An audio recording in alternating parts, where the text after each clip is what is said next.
Welcome to the Jalyna Rose Podcast.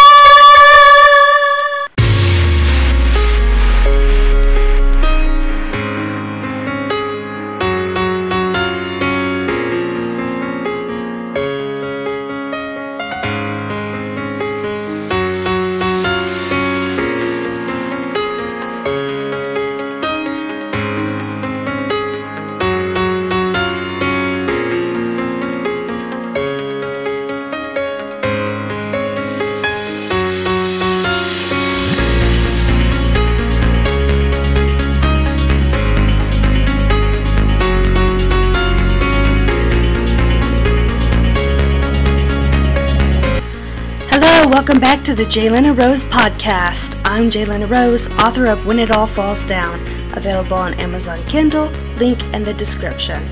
Well, hello! It is Friday the 13th at the time of this recording, and guess what? There's nothing scarier than not knowing what I'm going to ramble on and on about. But seriously, today's topic is a scary one. We're talking about writing for the market. Should you do it? Give up your creative freedom to be a sellout. No way, you say, but Jalyna Rose is here to tell you that it doesn't have to be that way. You don't have to sacrifice your creativity to make money in this industry.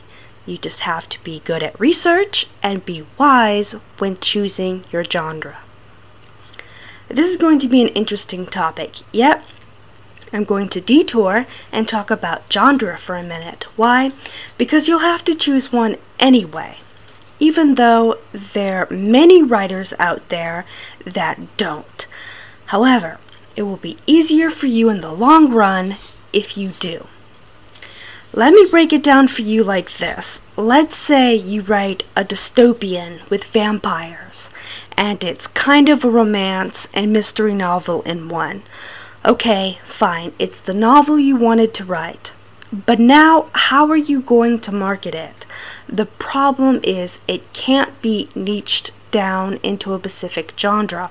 After all, it's a dystopian, it's a romance, it's a paranormal, it's young adult, it's a mystery crime novel, it's all these different things. And because it can't be niched down, readers will have a hard time finding it, and you'll have a hard time selling it. If you are writing this for you and you don't care about publishing it, fine. But if you are serious about wanting to be an author, then you will have to pick a genre. And many times, choosing your genre is one of the hardest parts of the writing process.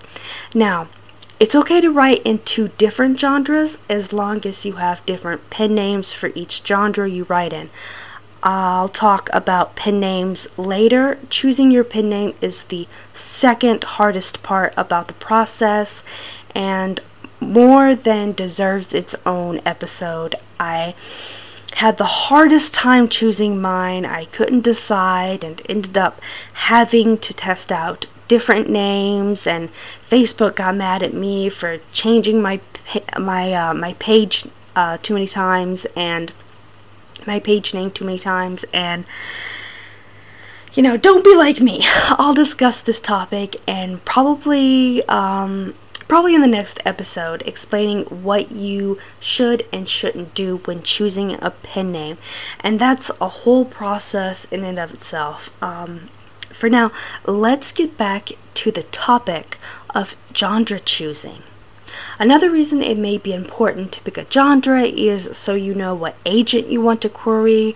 All agents are different in what they accept, and so you'll want to do some research. If you're self-publishing, you'll have to choose specific keywords, and that is a whole process, and I'll make another episode talking all about that. Okay, so now you get the idea of why choosing a genre is so important. Now let's dive into today's topic, which is, should you write for the market? And the simplest answer is yes. If you want to make some money at being an author, it's not easy.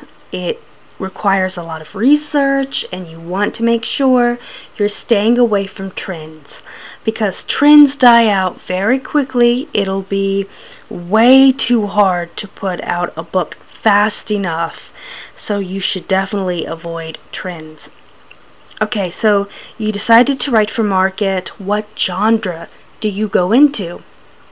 There are a few ways to figure this out. You can do tons of research and see what's selling the best and what books have hit the Amazon charts, or you can do what I did, which is conduct a small experiment. I asked a group of readers about their reading habits. I wanted to know what they read most of and why they enjoy that genre. So I made a list and broke each genre down into groups. Here were the choices. Other represents nonfiction, YA, LGBTQ, memoirs, etc. The responses I received were overwhelming, to say the least. 354 out of 20,814 commented, which is pretty darn impressive. The purpose of this inquiry was to gather information about what is the most popular genre and what made that genre so popular. As you can see from the responses and from this chart, science fiction and fantasy was the most read and most loved among readers, receiving 81 votes in total. Mystery crime came in second best with 71 votes, and psychological thriller and horror came in at third with 53 votes. Sorry, I'm stumbling all over my words and stuff tonight, so I do apologize for that. But when I ask readers why they love science fiction and fantasy so much, they had this to say.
Now, if you're a writer and you're just starting out and you're smart, you've decided to take the leap and sell out and write to market. But you haven't decided what to write about or what genre to write in. This study is now your best friend, because if you take this study seriously, it tells you essentially what genres are doing the best, which translates to what genres are selling the best right now. Now, I wouldn't recommend you actually take this study seriously, because it was conducted out of curiosity's sake rather than scientific study, but you get the point I'm trying to make here. So let's pretend you write in these high-ranking genres, and maybe you do already. Congrats to you. You've got over 70% of the marketplace covered, according to this study, which should mean you are more likely to have a large reader base, and therefore you should be making a killing in sales. and especially if those books are well written, edited professionally, have nice covers, etc. Bam! You killed it as a writer, so why is this not the case? Why do so many writers earn pennies? Well, this comes down to several factors. Firstly, the saturation of the genre in general, because there is so many readers in these genres, the marketplace is overrun, therefore breaking out is much harder. Secondly, the law of averages, it really is a numbers game. And thirdly, how these readers are obtaining these books in the first place. A lot of hardcore readers will not buy from Amazon, so you have to be in all the major bookstores and book retail places. So there's a lot more that goes into what type of success you're going to have than what's in this study. I can't tell you what to write in or what to do. You take this information as you want. You could do a lot with it. I'm just showing you a good way to plan for success. So many people go into writing a book and they don't have any sort of business plan, which makes sense because this is an industry that no one wants you to be in. Your parents never came to you and said, "Jimmy, we've always had high hopes that you'll be a writer someday." No, more than likely they told you to be a doctor, a lawyer, a nurse, an engineer, etc. So what's the point of all this? Well, good research into the marketplace is always worth your time, and as much hate as I may get over this, it pays better in this industry to be more of a, quote, sellout than it does to be a struggling artist. And if you're writing to market, then you need to know what genres do the best in the marketplace. And that just sounds like common sense, but as we all know, common sense isn't so common. So if you're a new writer and you don't know what genre to write in, it's best to start with one that will do well in the marketplace. But with that said, you must also choose a genre that you know you can write well, and it helps if you somewhat like it. So that's the fine line you have to consider when choosing your genre. What's going to do the best in the marketplace? What do I like to write? And what am I good at writing? The balance to those questions may be the answer when it comes to finding your genre. So I hope this was helpful. I'm Jalyna Rose. Please like and subscribe if you have not already. Hit that like or dislike button before you go, and I'll see you in the next one. Do let me know your thoughts in the comments below. Bye!